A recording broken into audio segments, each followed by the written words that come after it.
কালো কালারের ফ্রকের উপর যদি এইভাবে সূর্যমুখী স্টাইলের ছোট ছোট ফুল করা হয় তাহলে দেখতে যে কী অসম্ভব সুন্দর লাগবে তোমরা নিশ্চয়ই বুঝতেই পারছো।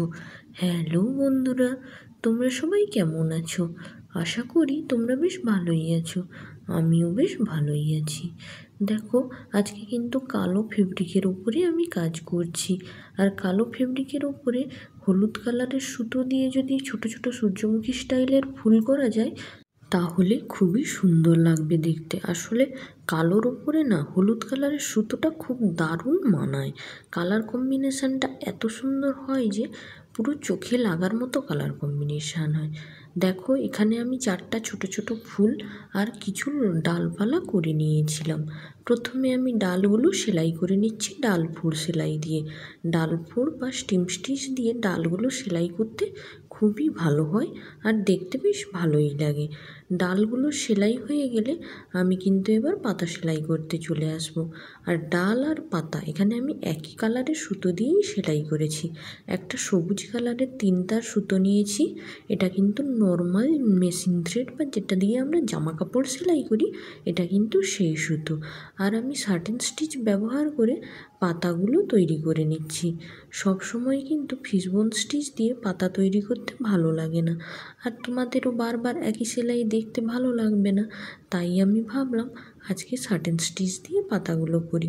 আর পাতাগুলো বেশ ছোট ছোটই ছিল। সার্টেন স্টিচ দিয়ে ছোট ছোট পাতাগুলো করলে পাতাগুলো কিন্তু দেখতেও বেশ ভালো লাগে। তাই যেমন ভাবা তেমন কাজ। এই সার্টেন স্টিচ দিয়েই ছোট ছোট পাতাগুলো আমি সেলাই করে ফেললাম। পাতাগুলো সেলাই করা হয়ে গেলে এবার আমি মেন ফুলের কাজে চলে যাব। আর ফুলটা কিন্তু আমি একটা কাঁচা হলুদ কালারের হলুদ সুতো দিয়ে সেলাই করেছি। আর এই কালো ফেব্রিকে যদি আমি শ্যুট করি তাহলে এত লাইটের ফ্ল্যাকচুয়েশান হয় কেন, আমি সেটা একদম বুঝতে পারি না। তোমরা যদি কেউ জেনে থাকো তাহলে অবশ্যই আমাকে জানিও প্লিজ।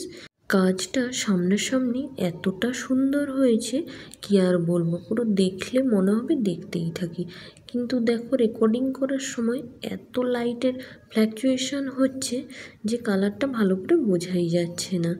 আমি যদি এখন ছবি দেই তাহলে তোমরা বলবে ছবিতে এত সুন্দর লাগছে আর ভিডিওতে এরকম লাগছে।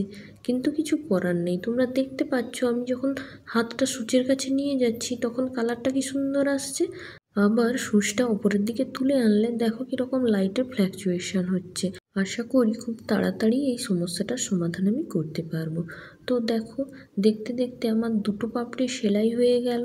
আমি কিন্তু পাপড়িগুলোও এখানে সার্টেন স্টিচ দিয়ে সেলাই করে নিচ্ছি। লম্বা লম্বা যেরকম পাপড়িগুলো আছে আমি ওইভাবেই একটা একটা করে সার্টেন স্টিচ দিয়ে নিচ্ছি। একসাথে কিন্তু আমি যেভাবে সার্টেন স্টিচ দিয়ে ফুল সেলাই করি সবসময় এখানে ওরকম করছি না। কেননা একসাথে আমি বারবার যদি সুচ তুলি তাহলে আমার মনে হচ্ছিল যে ফুলটা ঠিকঠাক শেপের আসবে না।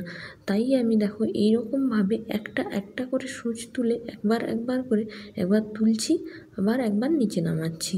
এরকম করে করেই কিন্তু আমি পুরো ফুলটা সেলাই করেছি।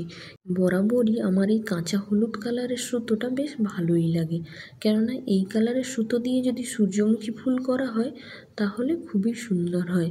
তাই আমি এই সুতোটা দিয়ে বারবার কালো কাপড়ের ওপর কাজ করতে পছন্দ করি, আর দেখতেও বেশ ভালো লাগে। তোমরা দেখো কতটা সুন্দর লাগছে। ছবিতে দেখবে আরও সুন্দর লাগবে, যেহেতু লাইটের প্রচুর ফ্ল্যাকচুয়েশান হচ্ছে তাই ভিডিওটা ঠিকঠাক করে বোঝা যাচ্ছে না। আমার কাজ যদি তোমাদের ভালো লাগে তাহলে তোমরা অবশ্যই করে লাইক কমেন্ট শেয়ার করে দিও বন্ধুরা। এই ফুলের পাপড়িটাও কিন্তু আমি ওই নর্মাল যে মেশিন থ্রেড বা জামা কাপড় সেলাই করার যে সুতোগুলো হয় ওই সুতো দিয়েই করেছি।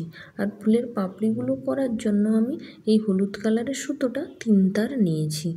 পাপড়িগুলো সেলাই হয়ে গেলে এবার আমি মাঝখানের যে পরাগরেণুটা ওইটা সেলাই করতে চলে আসব।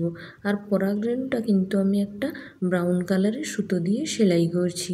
আর পরাগরেণু সেলাই করার জন্য এখানে আমি কিন্তু 4 তার সুতো নিয়েছি। ওই একই জামা কাপড় সেলাই করার যে সুতো ওই সুতোই কিন্তু আমি 4 তার নিয়ে এই যে পরাগরেণুটা আমি ফ্রেঞ্চ নটের মাধ্যমে সেলাই করে নিচ্ছি। আমার ভিডিও যদি ভালো লাগে পাশে থেকো বন্ধুরা, ধন্যবাদ।